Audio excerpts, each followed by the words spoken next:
Hello everybody and welcome to this 4th Saturday garden update for January. Here we are starting out the back here. I was going to take some lavender cuttings at some point so that I can put the cuttings when they're older around the water sources I've got in the garden. So that should try and repel the mosquitoes, maybe. We'll see. Here's the sycamore one, the spirea. I was thinking of building another couple of plant pots like that one that I built last April for the spirea and for this one here, the field maple, and that'll encourage them to grow bigger like the sycamore. Here's the garden. Here's all of these little tanuki plants. I'm not so sure about keeping these buddleia ones. I was thinking of keeping the sycamore ones, but the buddleias, maybe. Not so sure. Maybe these bigger ones. But yes, so many of them like this. They send the roots down and they sort of take over. This one here, this wood, has got some mushrooms on it. I'm not so sure if they're edible. They look like a type of jelly mushroom, like a brown mushroom, a brown jelly mushroom. Not so sure.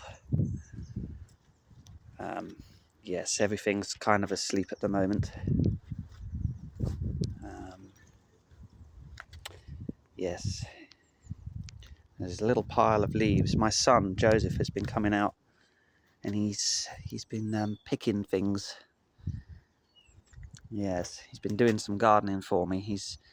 I didn't mind that one over there so much. He's been picking all the ivy off. Yes, there's all of the Hebes. I gave this tree a big haircut because it was just getting huge again, so I had to sort that out, and I've got busy putting it all here. All of this was piled right up to about this level, side of the greenhouse here, but I've separated a lot of the wood, put that at the back just for storage for now, and the leaves in the compost heap. There's a whole tree here, but really when you take the wood out of it, you've not got that much, just a few leaves, and I'm going to bury that wood in the ground. Maybe I've got to cut it quite small, dig out a big old hole for it. If I can't get it all down there, I'll probably just put it in the side there just for storage, and in a couple of years I'll have a load of mushrooms growing around the place with all the moisture and the damp. Yes, that'll be interesting. Here's all the beetroots, doing well. This plastic keeps coming out when we get a very strong wind blow. Here's one of the water sources where I might plant some lavender. Yes, lots of new plants growing. These were little mounds I made for the frogs. I've inadvertently made another one where I buried a big old oak log here, which was to stop this side of this compost heap falling out. So it is kind of working, but right down there you can see a couple of entrances where I think the frog might be living, which is good. I also built this new pallet bench. Part of that, the new wood, is my son's old bed, so I've already started using some of that. Behind here I trimmed this buddleia, which I think was in the last update. That buddleia, I haven't done that. That's again, my son loves picking the leaves, which is fine. I don't mind when it's these buddleias.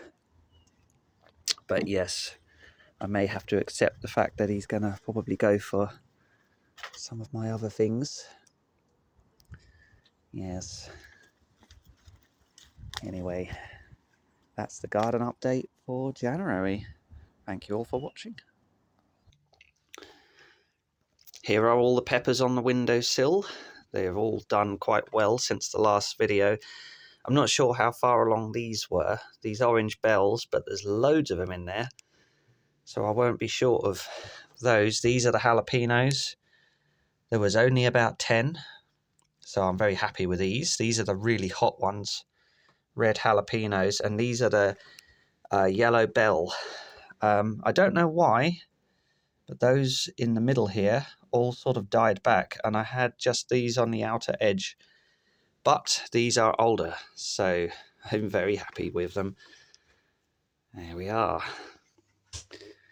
And down here are a few of the pepper seeds from my old breeding program. So these are reds here, these ones, and these are the orange ones.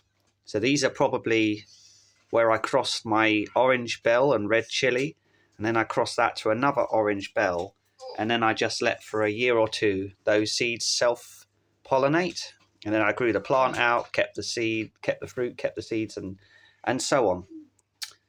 So I'll have to wait and see what these look like later this year.